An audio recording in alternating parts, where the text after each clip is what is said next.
여러분, 이 땅에는 수많은 나라가 있습니다.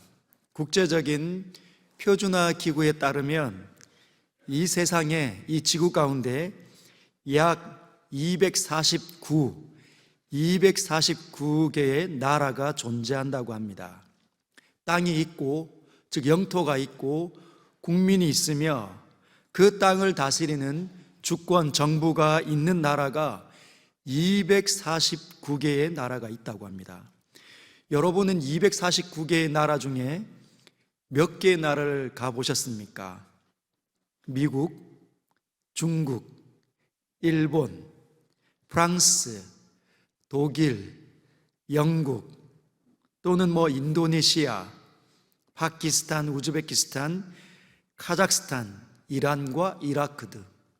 여러분은 어떤 나라를 여행해 보셨습니까? 이 땅에는 수많은 나라가 있고 그 땅을 다스리는 법이 있으며 그 법을 집행하는 정부가 각각 다 있습니다. 이 땅에 249개의 나라가 있지만 성경은 이 땅에는 단 2개의 나라가 존재한다고 말씀하십니다. 세상의 나라와 하나님의 나라가 있다고 말씀하시는 거죠. 원래는 이 세상에 있는 모든 곳은 다 하나님의 나라였습니다. 하나님께서 창조하실 때만 해도 하나님의 법이, 하나님의 의지가, 하나님의 뜻이 온 세상에 적용되는 하나님의 나라들이었지만 사람이 하나님 나라로부터 쫓겨나면서 세상의 나라가 시작되었습니다. 여러분, 인간은 하나님의 뜻을 따라 살기로 거부했습니다. 하나님처럼 될까 하노라. 하나님처럼 될까 하노라. 그게 무엇을 의미할까요? 이제 더 이상 하나님의 뜻은 필요 없습니다. 제가 제 인생을 결정하겠습니다. 제 인생은 나의 것, 내 마음대로 한번 살아보겠습니다. 그러다가 하나님 나라에서 쫓겨났죠. 그러면서 이 세상에는 두 나라가 이제 시작되었는데, 하나님 나라가 여전히 이 땅에 영향력을 발휘하지만 세상의 나라가 사람들이 있는 모든 곳에서 우죽순처럼 생겨났습니다. 그 세상의 나라는 내 나라의 방식입니다. 내가 원하는 나라죠. 내 방식의 나라. 내가 하고 싶으면 내가 하고, 내가 하기 싫으면 안 하는, 내 뜻이 너무나 중요한 나라가 세상의 나라의 방식들입니다. 사람들은 대한민국에 살기도 하고 미국에 살기도 하지만, 그래서 대한민국 국민인 것처럼 또는 미국 국민인 것처럼 생각하지만 대한민국 법과 미국의 법까지도 싫어합니다. 그 나라들이 정말 정확한 기준을 갖고 있는 문화와 법을 아무리 이야기해도, 그것이 옳다고 생각해도 내가 싫으면 안 하는 것이죠. 내가 싫으면 안 합니다. 내가 왜? 남들도 그렇게 사는데 나도 그렇게 살지. 다른 사람 다 지켜도 내게 위기가 있고 내게 불리하다 생각하면 몰래 속이기도 한다는 것이죠. 남들도 다 하니까. 그러나 남들도 다 하니까 그건 핑계일 뿐입니다. 내 인생을 내가 다스리는 거죠. 그래서 어떤 사람은 탈세하기도 하고 몰래 법을 어기기도 합니다. 내 뜻이 이 세상의 나라들 속에 있는 정부의 뜻보다 훨씬 강한 거죠. 그래서 이 세상은 거의 다 내 나라의 방식을 갖고 살아가는 사람들로 가득합니다. 여러분, 하나님의 나라는 서로 돕고 서로 위로하고 서로 이끌어주고 서로 아껴주고 서로 지탱하는 조화로운 나라입니다. 왜냐하면 하나님께서 아름다움의 주인이시기 때문에요. 아름다움은 균형과 조화와 질서이죠. 그래서 하나님의 나라 가운데, 하나님 그 아름다움을 소유하고 있는 그 하나님 나라에는 원래 서로 아끼고 서로 위로하고 서로 사랑하고 서로 하나가 되고 연합하는 나라입니다. 그런데 내가 왜 내가 훨씬 더 중요하다고 생각하는 내 가족, 내 인생, 내 의지가 중요하다고 생각하는 내 나라는 서로 돕거나 서로 위로하거나 서로 사랑하거나 서로 하나가 되는 것이 옳다고, 그것이 바르다고 알지만 안 됩니다. 항상 다 나 쪽으로, 내 자신 쪽으로 귀속될 수밖에 없는 그 마음과 의지를 가지고 있는 거죠. 그래서 우리는 이 세상에 태어날 때부터 내 나라의 방식이 훨씬 익숙하고 그 내 나라의 방식이 훨씬 편하고 그리고 내 나라의 삶을 늘 살아갈 수밖에 없었습니다. 여러분, 그래서 늘 내 나라의 방식에 있는 사람들은 연합하지 못하고, 알지만 사랑하지 못하고, 알지만 사과하지 못하고, 알지만 용서하지 못하기에 늘 부서지는 거죠. 늘 깨어지고 늘 위기가 찾아옵니다. 그것을 하나님께서는 흑암의 권세다라고 말씀하십니다. 우리가 예수님 믿고 구원을 받았다는 말은 흑암의 권세가 있었던 내 나라의 그 삶의 영역에서 건짐을 받았다는 것을 의미합니다. 흑암의 권세의 나라에서 건짐을 받아서 어디로 갔을까요? 하나님의 나라. 골로새서 1장 13절과 14절은 그걸 이렇게 표현합니다. 골로새서 1장 13절 14절, 그가 우리를 흑암의 권세에서 건져내사 그의 사랑의 아들의 나라로 옮기셨으니. 여러분, 흑암의 권세에서 우리를 건져내서 사랑의 아들의 나라, 예수 그리스도의 나라의 성격은 사랑이라는 겁니다.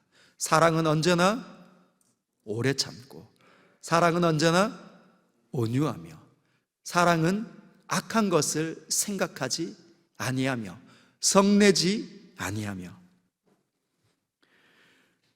우리를 그 나라로 옮기셨으니 그 아들 안에서 우리가 속량 곧 죄사함을 얻었도다. 여러분, 우리가 죄사함을 얻은 이유가 그분의 나라 안으로 들어가기 위함입니다. 이 나라, 흑암의 권세, 부서뜨리고 무너뜨리고 흩어버리는 흑암의 권세의 나라에서 우리는 사랑의 나라 안으로 빨려 들어와 있습니다. 여러분이 좋든지 싫든지 간에 하나님의 의지를 막을 수 없었습니다. 여러분이 지금 이 자리에, 우리가 이 자리에 앉아서 보이지 아니하신 하나님을 예배하고 경배하고 있다는 사실은 하나님께서 이기셨다는 것이죠. 하나님의 사랑이 이겼다는 것을 의미합니다.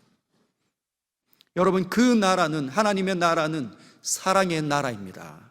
그 사랑의 나라는 연합하는 것이죠. 하나님의 나라를 이 땅에서 보일 수 있는 곳이 어디입니까? 예수 믿는 사람들의 연합. 이게 어디죠? 교회입니다. 교회.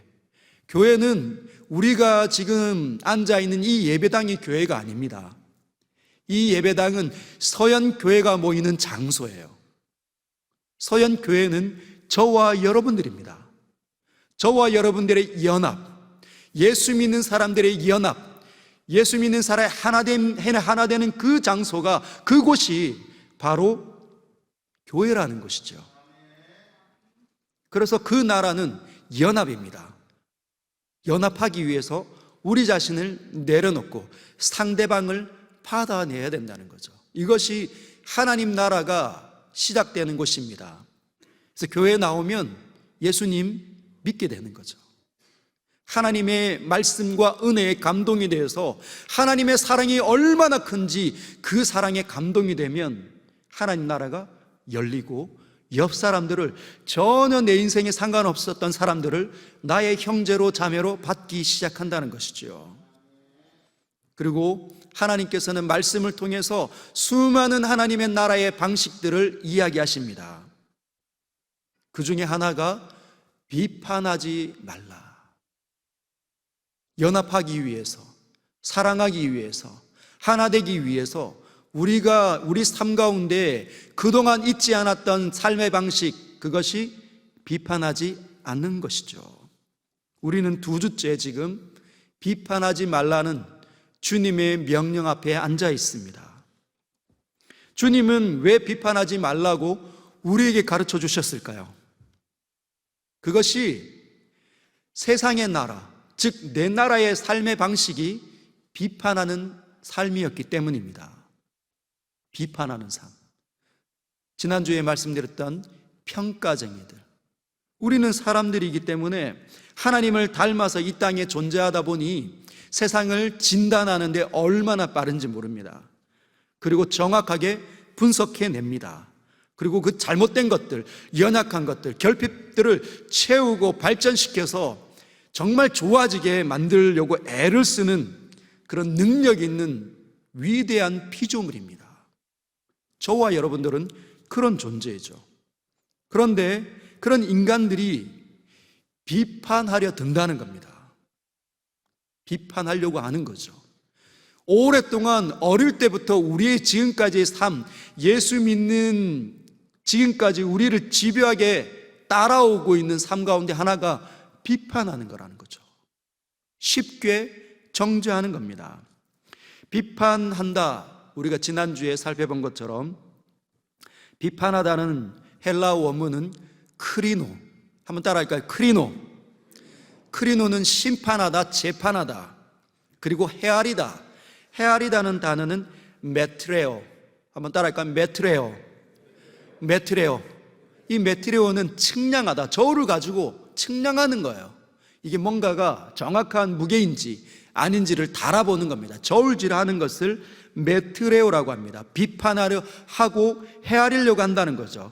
우리가 얼핏 보면 이 세상을 분별해야 되고 평가를 내려야 되고, 그렇지만 예수님께서 말씀하신 이 비판하다와 헤아려야 하는 것은 사람이 가지고 있는 성향 가운데 사람들을 마치 심판장처럼, 재판관처럼 재판하듯이 사람들을 쉽게 재단해서 저 사람은 나쁜 사람, 저 사람은 좋은 사람, 그래서 그 사람은 내 편, 저 사람은 나쁘니까 저 사람은 나쁜 편, 이렇게 이야기한다는 거죠. 그런데 내가 그동안 좋게 평가했던 그 사람도 내 마음을 핥히는 그 순간, 이 사람 그럴 줄 몰랐네, 쉽게 또 평가를 내리고 마치 심판장처럼 나쁜 사람으로 규정하는 그 성향이 좋지 않은 내 나라의 삶의 방식이 묻어 있음을 가르쳐 주시는 겁니다. 나는 전혀 틀리지 않는 것처럼, 나는 모든 것을 다 아는 전능자처럼, 심판장처럼 그렇게 행동한다는 거죠. 여러분, 이것은 하나님 보시기엔 매우 교만한 태도입니다. 우리는 모든 것을 볼 수 없습니다. 모든 곳에 있을 수도 없습니다.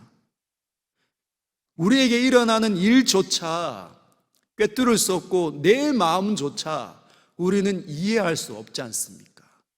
내 몸에 일어나는 무슨 일이 일어나는지도 우리는 알 수 없는 연약한 자들입니다.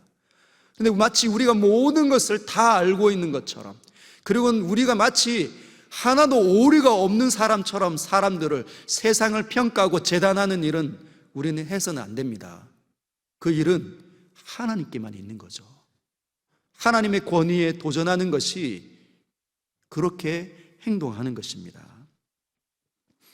어느 날 제가 오래전에 한 10년쯤 전에 이 지금 산상설교를 설교한 적이 있었습니다. 이 본문 앞에 앉아서 하나님, 이 부분을 어떻게 해석을 해야 합니까?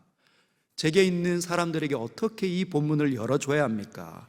그렇게 묵상하고 있는데 점심때가 되어서 식당에 앉아 있었습니다. 식당에 앉아 있는데 많은 직장인들이 쏟아져 내려오잖아요. 삼삼오오 모여가지고 이렇게 맛있게 밥을 먹고 있는데 저는 혼밥하고 있었습니다. 혼밥. 혼자 앉아서 밥 먹고 있는데 그 식당에 수많은 사람들이 가득 차 앉아서 같이 이야기 떠들고 있었습니다. 근데 TV가 틀려져 있었어요. 틀어져 있는 거죠. TV가 켜져 있는 겁니다. 근데 TV 속에 한 대기업의 회장님이 횡령을 한 거예요. 수많은 사람들의 존경을 다 받고 있었는데 그 대기업의 회장님이 몰래 기업의 재산을 마치 자기 것처럼 빼돌린 겁니다. 이중장부를. 근데 그게 드러난 겁니다. 그래서 이제 검찰에 불려가면서 수사를 받고 있는데 수많은 사람들이 이야기하는 거죠. 교수님 나와가지고 뭐라 하고, 정치인 나와서 뭐라고 하고, 아나운서 뭐라고 하고, 기자들이 뭐라고 합니다.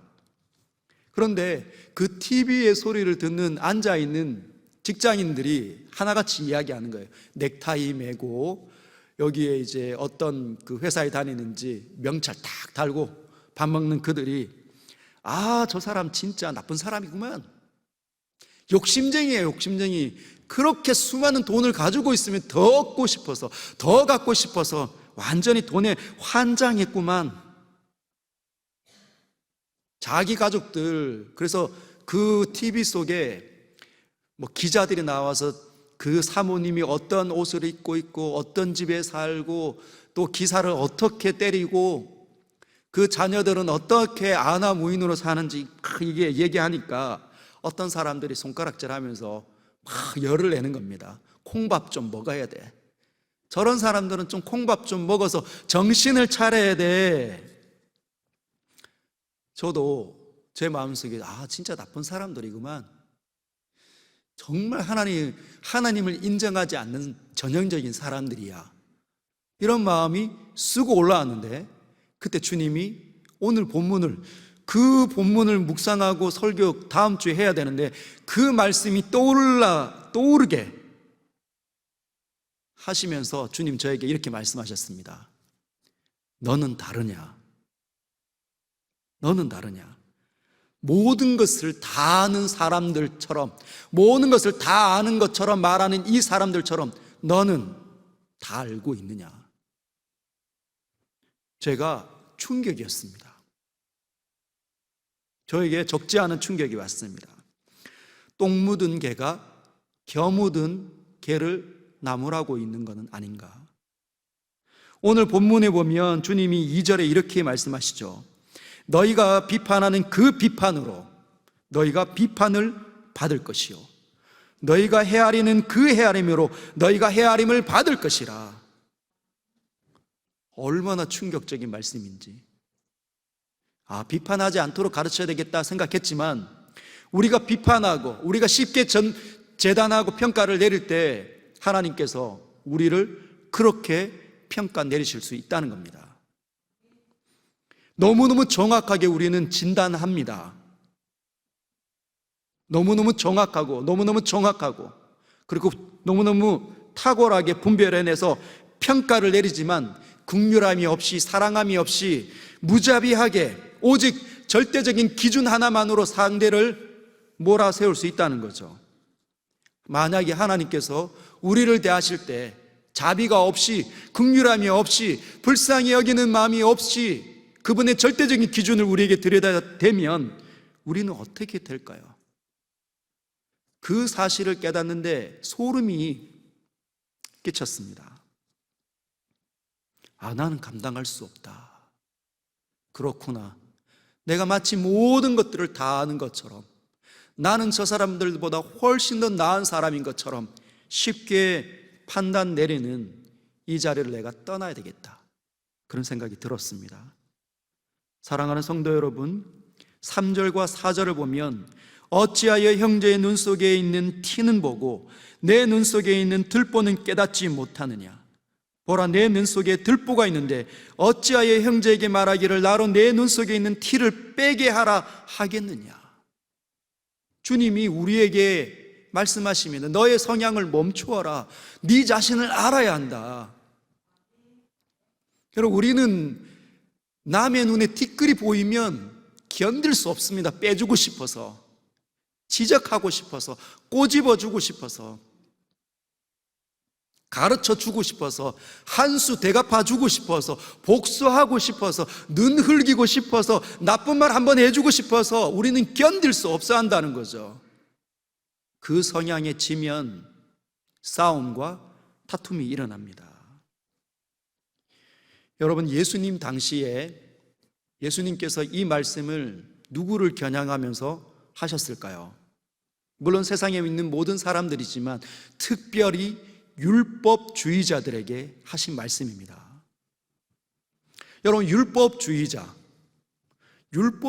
무슨 말씀일까요? 율법이 무엇입니까? 우리가 그냥 법 이러지만 성경에서 말하는 율법은 성경 전체입니다. 성경 전체를 제일로 치는 사람들이 바로 율법주의자라고 말할 수 있는 거예요. 오직 말씀으로. 여러분, 종교개혁자들이 오직 말씀으로 하면서 오직 예수님으로, 오직 은혜로 구원받는다, 오직 말씀으로 돌아가야 한다, 이 캐치프레이즈를 내걸고 종교개혁을 했습니다, 중세 때. 그런데 예수님 당시 때 율법주의자들이 오직 말씀으로 돌아가야 한다라고 외쳤던 사람들이 있었습니다. 그들이 누굴까요? 율법주의자들. 우리가 늘 나쁜 사람들로 이야기하는 바리새인들이 그들이었습니다. 바리새 운동이 일어날 때 그 운동 중심에 있었던 사람들이 바리새인들이라고 불림을 받았습니다. 이 바리새 운동이 왜 예수님 당시에, 예수님이 이 땅에 오시기 전에 한 200년 동안 일어나게 됐는지 설명드리겠습니다. 우리가 구약을 읽어보면, 구약의 역사를 보면 이 난리가 아닙니까? 하나님의 백성인 이스라엘이 하나님을 인정하지 않고 하나님의 말씀을 존중하지 않고 읽지도 않아요. 여러분, 읽지도 않습니다. 펼치지도 않아요. 그러니까 펼치지도 않으니 기억도 안 나는 거죠. 왜? 우리처럼 문서가, 종이가 있던 시절이 아니니까. 기억이 되지 않습니다. 그러니 지키지도 않는 거예요. 오히려 우상 숭배하는 하나님의 백성인데, 여러분, 하나님의 백성인데, 하나님께서 만든 백성인데 하나님을 인정하지 않는다? 그래서 그 하나님의 백성이 결국은 아수르와 바벨론의 멸망을 당합니다. 하나님의 몽둥이에 맞아서. 북이스라엘은 아수르에, 남유다는 바벨론에 멸망을 당합니다. 얼마나 비참한 스토리입니까? 여러분, 하나님의 백성이 하나님을 인정하지 않는 일이 일어날 수 있겠습니까?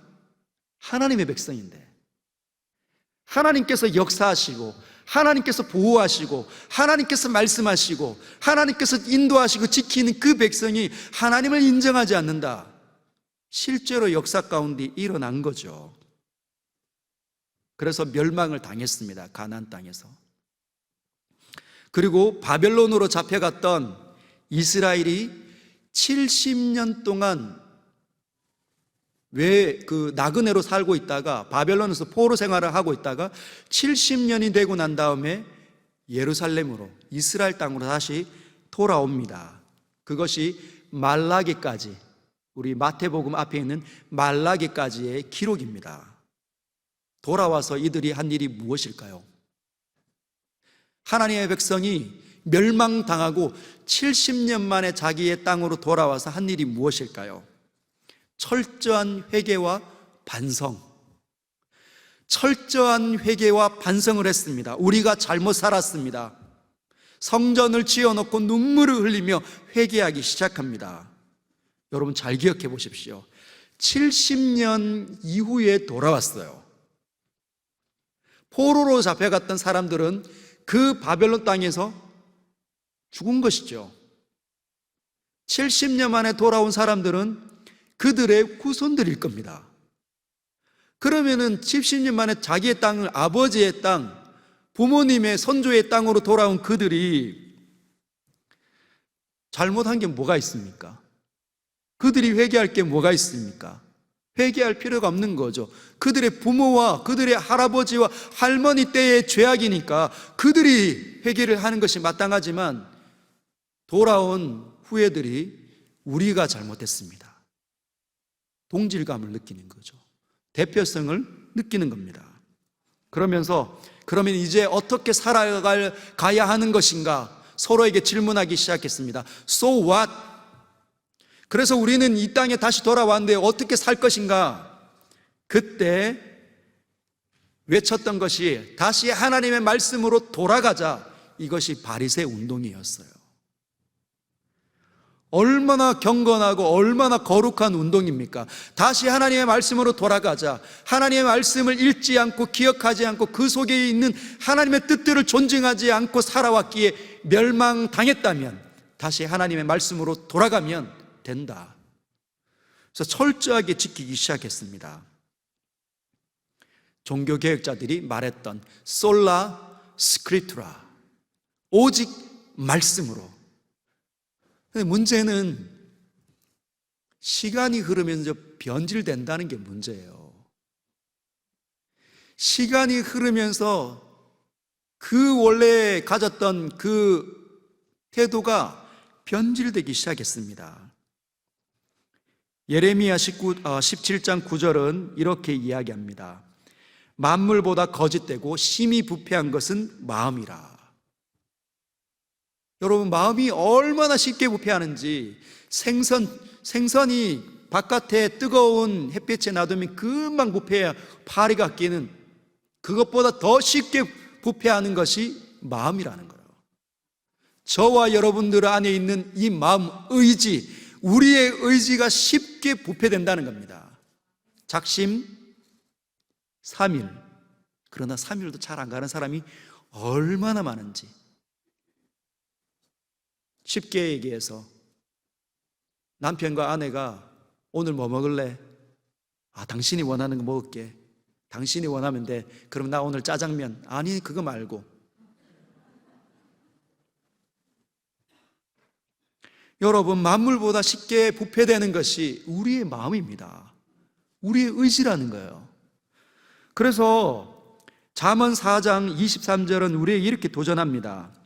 무릇 지킬 만한 것 중에 더욱 내 마음을 지켜라.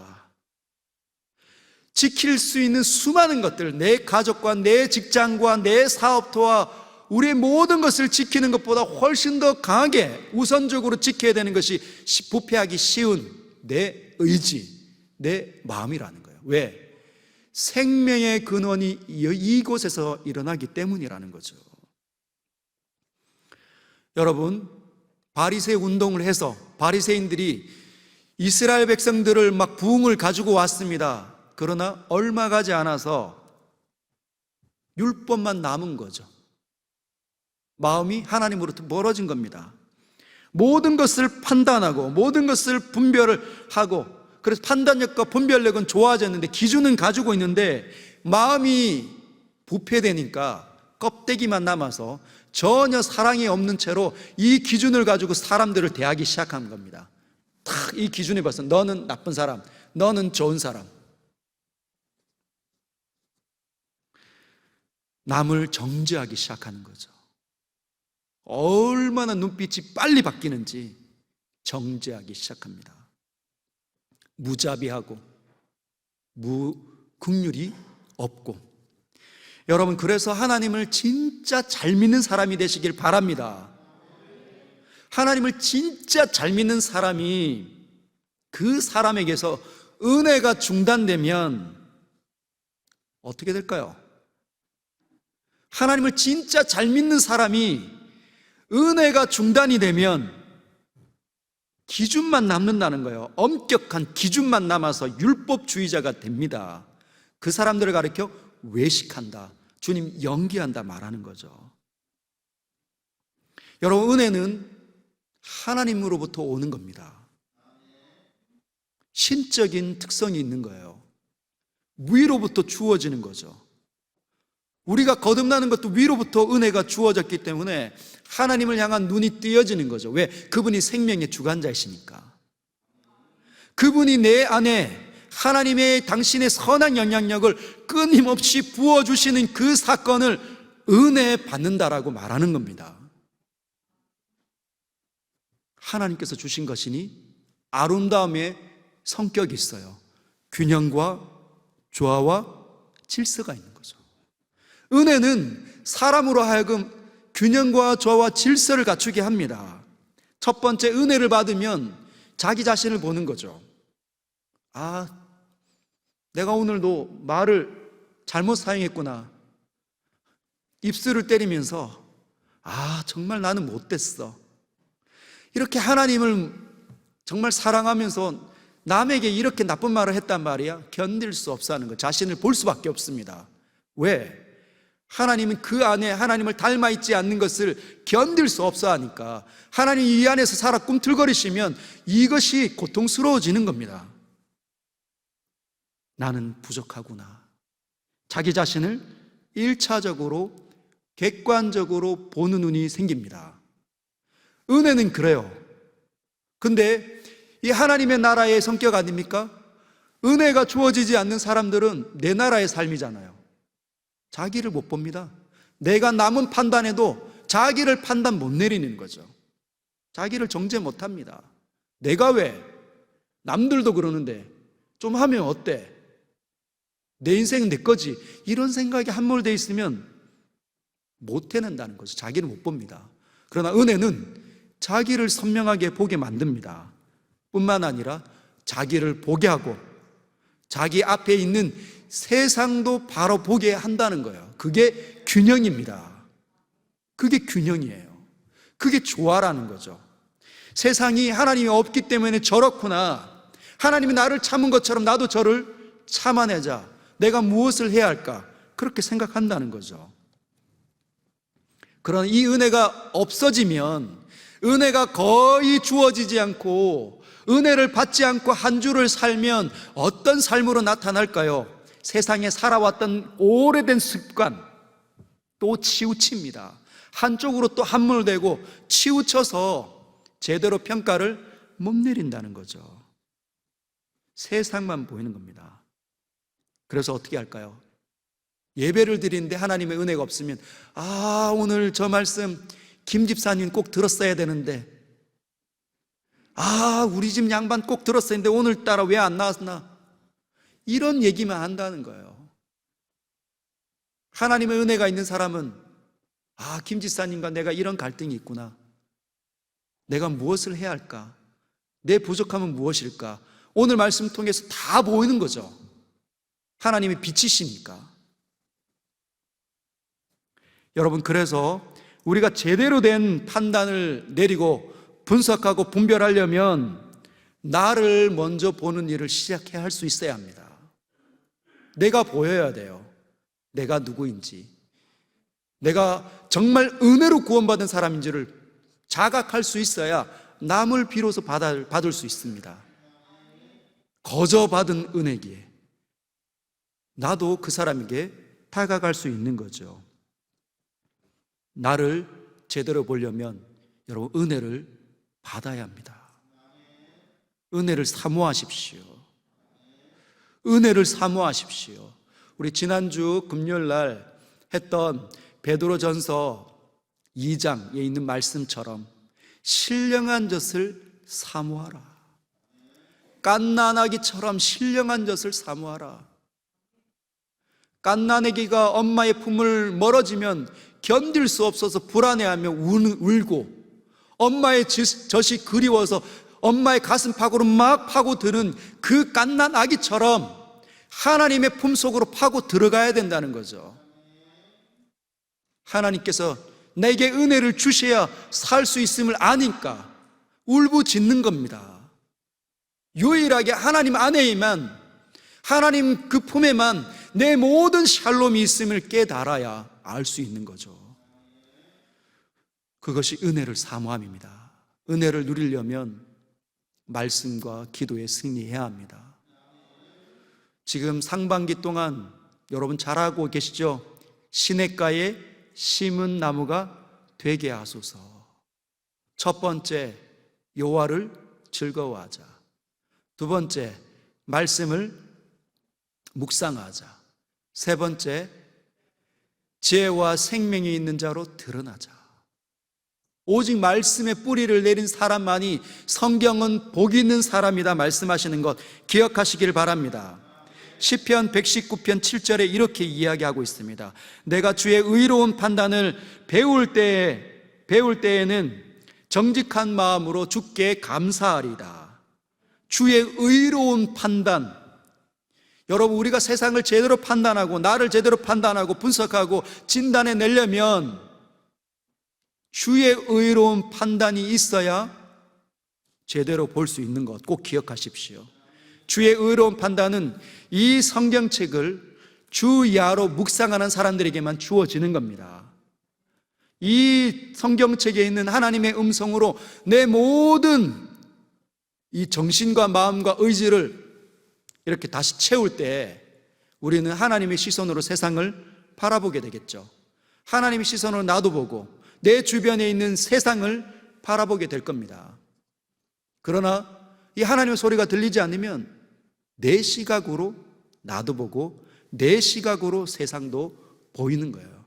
그러면 영락 없이 축풍낙엽처럼 절망하고 쓰러지고 두려워하고 울고 걱정하고 무서워할 수밖에 없는 일이 일어나게 되는 줄 꼭 기억하십시오. 그러면 7장, 마태복음 7장 6절은 왜 주셨을까요? 같이 한번 읽어볼까요? 시작. 거룩한 것을 개에게 주지 말며 너희 진주를 돼지 앞에 던지지 말라. 그들이 그것을 발로 밟고 돌이켜 너희를 찢어 상하게 할까 염려하라. 왜 이 말씀을 5절 다음에 주셨을까요? 개와 돼지는 성경 속에서 이방인들입니다. 그러면 거룩한 것, 너희 진주, 이것이 무엇일까요? 거룩한 것, 복음, 하나님 말씀이니까 이 복음과 하나님 말씀을 이방인에게 주지 말라, 전도하지 말라, 그렇게 해석을 내려야 할까요? 아닙니다.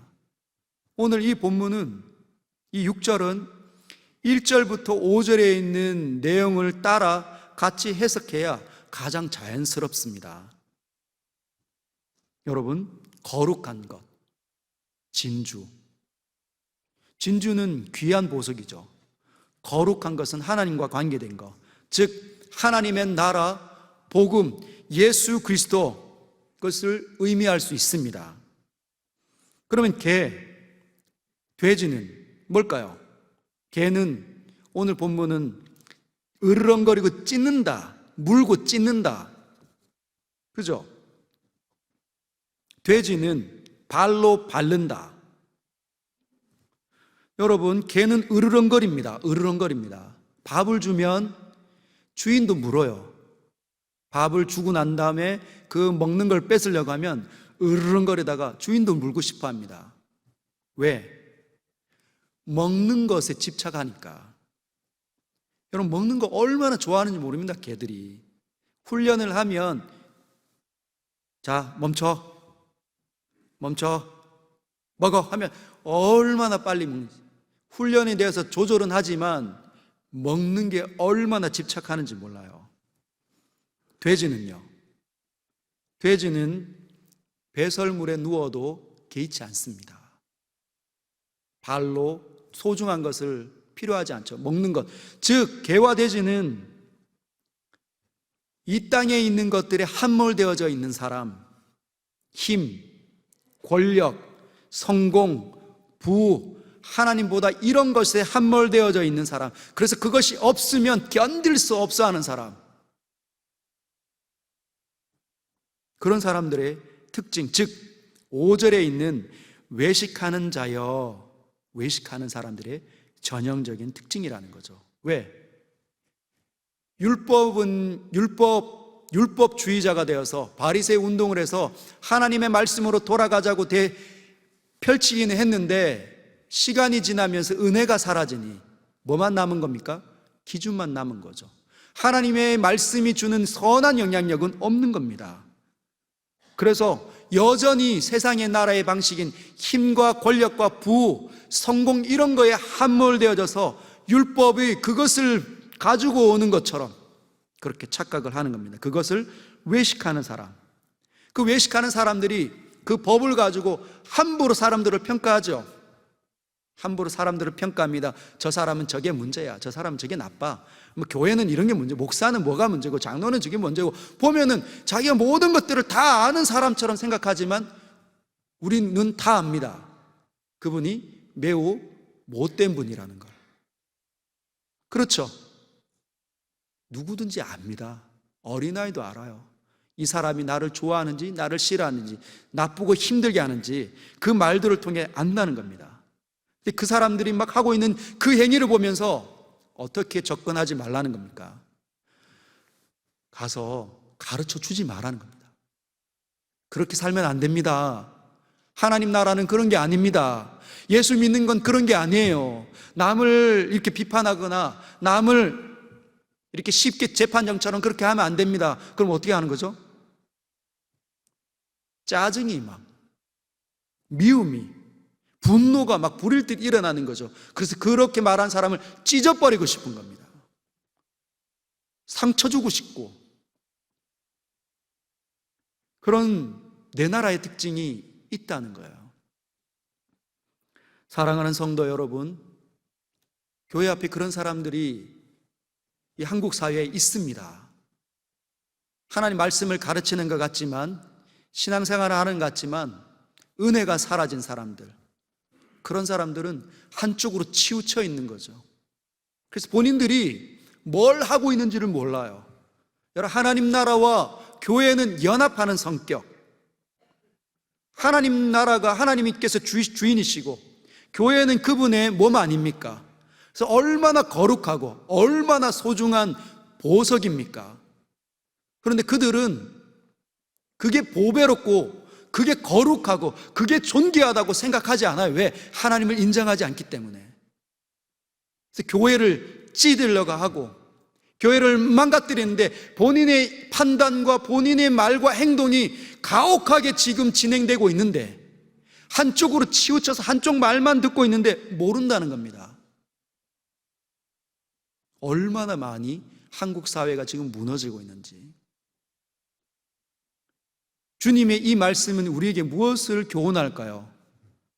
우리가 개와 돼지가 되지 않는 겁니다. 외식하는 자가 되지 않는 거죠. 우리가 외식하는 자가 되면, 하나님을 진짜 잘 믿는 우리가, 하나님의 은혜가 거두어지면 사납고 무섭고 매정하고 사람들을, 거룩한 사람들을 함부로 대할 수 있는 자가 될 수 있다는 것입니다.